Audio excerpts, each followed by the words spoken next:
So big hype this weekend, depending upon when you're watching this video, is Guardians of the Galaxy. It's on sale right now, the movie's debut weekend. So just go to the store and search for Guardians of the Galaxy. When you type it in the top right-hand corner, it might be here on the left, but if it's not, just type it in up here, Guardians of the Galaxy. Don't click on the first entry. That's not really Guardians of the Galaxy. Just hit enter after Guardians, and you'll see a listing. And go down here to the second one. Looks like here, and then you'll see it's $3.99 this weekend only. It's made by Marvel, and we go in here, and it'll come up. And right now it says $7.99, and when I go to try to buy it at $7.99, I get an error that says, oh, if something about it is important, has been updated. So you just hit refresh, go back, it gives you the right price. And that's good to know for anything else you want to buy. So we're going to go ahead and say confirm here. I'm going to buy it for $3.99 and go in here. And there it goes on the top right hand corner. We're installing Guardians of the Galaxy. And in a very short period of time here, it's going to go ahead and give me the indication that it's installed. And that's all there is to do in any app purchases in the store. Give it another second here, and there it is installed. So let's go over to the game. So first off, if you're expecting a live action kind of thing or some sort of close resembling a movie, the characters are there, but it's very cartoonish. So much more like a kid's game, which is okay. A lot of the games we play are cartoonish, but it's not realistic like you would expect some games to be. Not like a new Grand Theft or Saints Row or something like that. It's not a mirror of the movie. Good thing the age goes all the way up to old guys because I'm going to scroll up here to the old guy age. Not sure why they need to have the name or your age in here. It's not like there's going to be terrible violence here. But we're going to get up to where some old guys are. And there I am. So I'm just going to go ahead and click on continue and get into the game itself. Now what I do like is that they have a pretty good intro. It has text down here, not actual sounds or speaking, no vocals. But it has good instructions throughout and how to step through getting people, first of all, how to use your characters. Secondly of all is here's how to do combat. And then assigning your team together, and you can have all these different people on your team. So this goes through a point and click interface that tells you how to move around and do simple steps like that. And again, initial combat. So if you click on the guy over here, and then you click on your target over on the other side, you can go ahead and initiate combat. So you go like that, and you don't have to re-click all the time. It'll automatically continue to click like it says at the bottom. And you can, it becomes important when you're working with 3 or 4 characters at a time when you have a team together.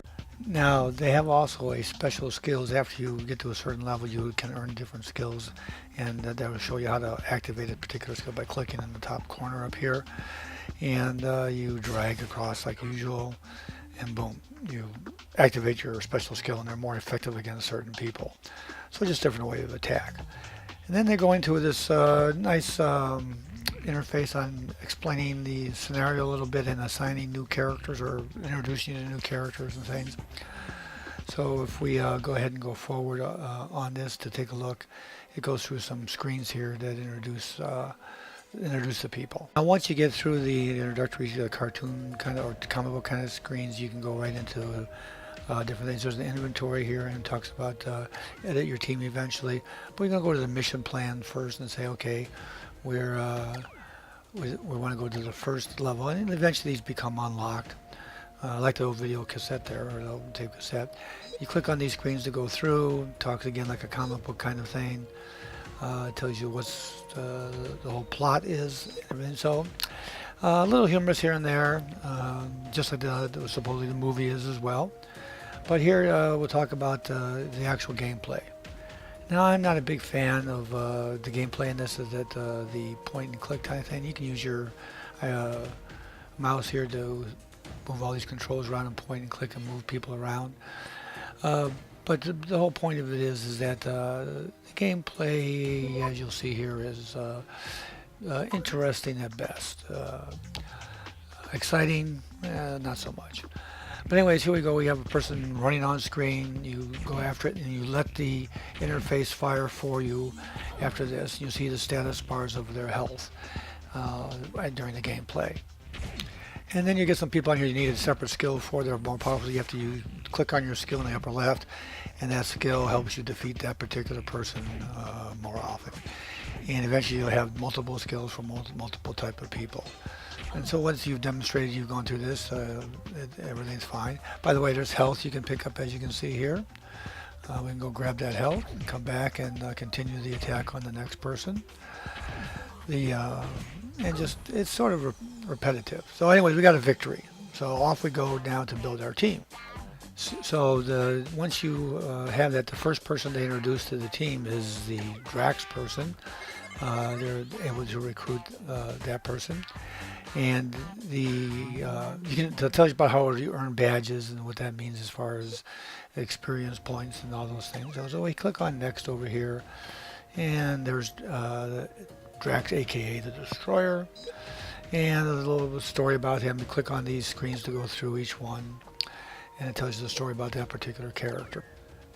Now I bypass some of the screens to save time, so we click on Drax, we say recruit down here, and then you have to recruit them, then you have to add them.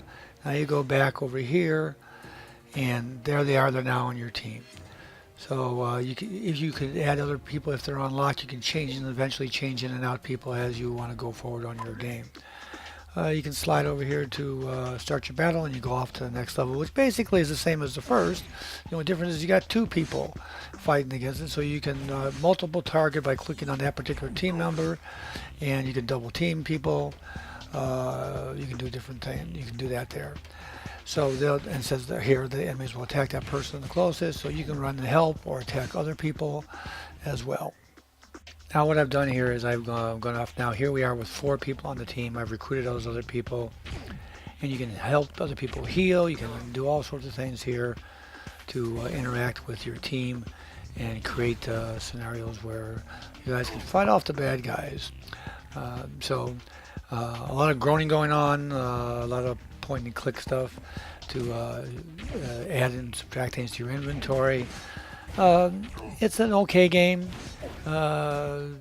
It's not my favorite kind of game. It's not as good as I would like it to be in several different ways. One is the graphics are actually fine. It's just a little cheesy to me. What I do like about the game, it's not like other games where you have to actually pay money for different content later on, coins or whatever. It says there in the description that you don't have to be hooked up to the internet. You don't have to buy extra things. You just get the entire game and you just go play it. Now here I am on my Lenovo laptop tablet conversion, and because I'm logged into the same Microsoft account that I bought the application on under desktop, I can now go to here to the store, same exact place, click on Guardians of the Galaxy, and it's not a buy button, it's an install, because it knows that this account already owns it. It's very important on games that can now operate on any computer. So that's that. So now we're going to go ahead and take a look at the actual game itself. Now what I'm going to do here is, as you can see, first I'm going to convert this from a laptop mode into the tablet mode. And you can use this on any size tablet, in other words, because basically it's a PC. So let me move around here a little bit and show you some of the controls. They operate by using your hands. You just drag and move people around that way, just like it's supposed to. It works perfectly via touch interface, just like clicking with the mouse in the desktop version. A touchscreen works great with the computer, with the game itself. We'll go ahead and do a couple extra little touch and drag here. You'll see that that's how the game works using the touch interface. So you can use it on your desktop, your laptop, or on your tablet. So there you have it, Guardians of the Galaxy for Windows 8.1 app. Go out and have some intergalactic mayhem. Hey, for more great tips from Old Guy Geek, don't forget to subscribe. Share it with your friends on Facebook or Twitter. Take a look at our playlist, Windows 8 playlist, Windows Phone 8 playlist, and a general how-to, and of course our latest feature video. And thanks for watching.